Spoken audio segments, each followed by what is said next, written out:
On a choisi Nabucco parce que ça nous semblait important que si on faisait un opéra, qu'on prenne une valeur sûre, en quelque sorte, qu'il soit un opéra qui soit attractif du point de vue public.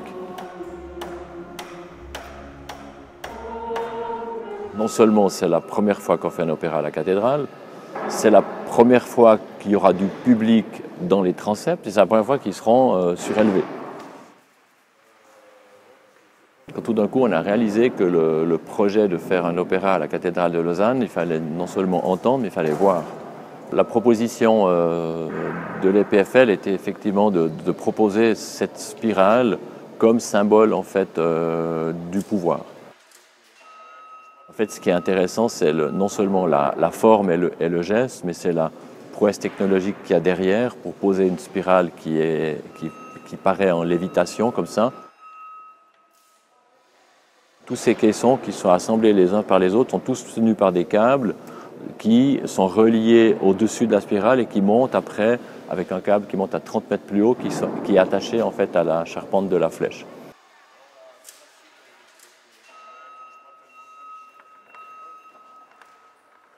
La seule vraie innovation technologique, c'est les estrades, parce qu'en fait, c'est des assemblages bois qui représentent la surface d'un demi-terrain de football, 1800 mètres carrés, qui sont clipsés, sans vis et sans colle.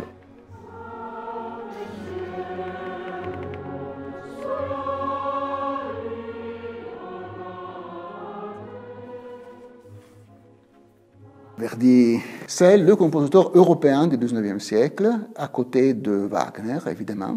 Il a traversé, pour ainsi dire, 2 ou 3 époques de l'histoire musicale européenne du XIXe siècle, tout en étant toujours à l'avant-garde. Nabucco, c'est l'opéra par lequel Verdi a frappé un coup et a montré qui il était. Verdi nous raconte qu'il n'avait pas tellement envie d'écrire cet opéra. Il ne faut pas oublier que Verdi n'était pas croyant, mais il dit « J'ai toujours été, pendant toute ma vie, un lecteur passionné de la Bible ». Il admirait la dimension littéraire, la richesse et l'énergie de l'imaginaire biblique, la profondeur du langage de la Bible. Donc il retrouve ça et d'un coup ça lui donne envie d'écrire.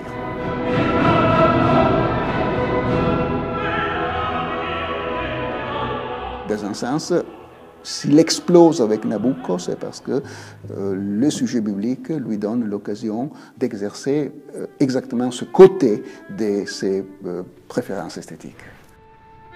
Des fois, en écoutant Nabucco, on a l'impression que pour le jeune Verdi, c'est ça passe ou ça casse. Il y a un peu l'aspect politique, il y a un peu l'aspect religieux, sans aucun doute. Je soulignerai aussi qu'il y a des conflits personnels qui sont très importants dans Nabucco. On a tendance à l'oublier. Donc il y a cette dimension, l'étude des relations de pouvoir à l'intérieur de la famille et à l'intérieur des générations.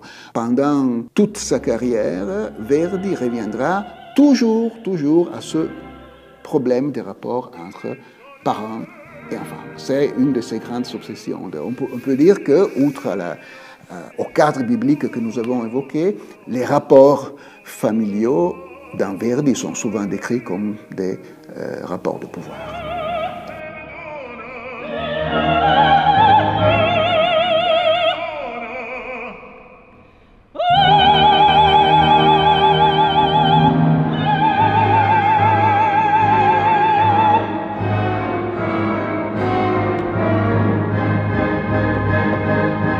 Le metteur en scène a voulu en fait mettre Nabucco au goût du jour. Donc on a annoncé qu'on faisait un opéra politique parce qu'en fait ce qui nous intéresse c'est le thème des migrants.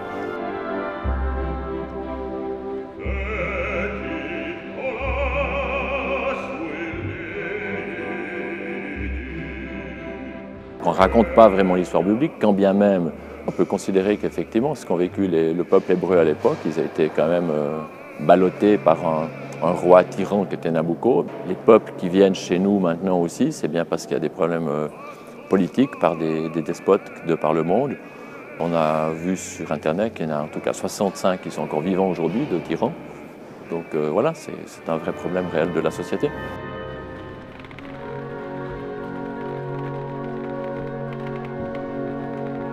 ça a aussi intéressé l'Église, puisque par le fait qu'on est 3 semaines dans la cathédrale, toute la liturgie qui va être donnée ici, le dimanche 18 et le dimanche 25, ça va être sur la question des migrants.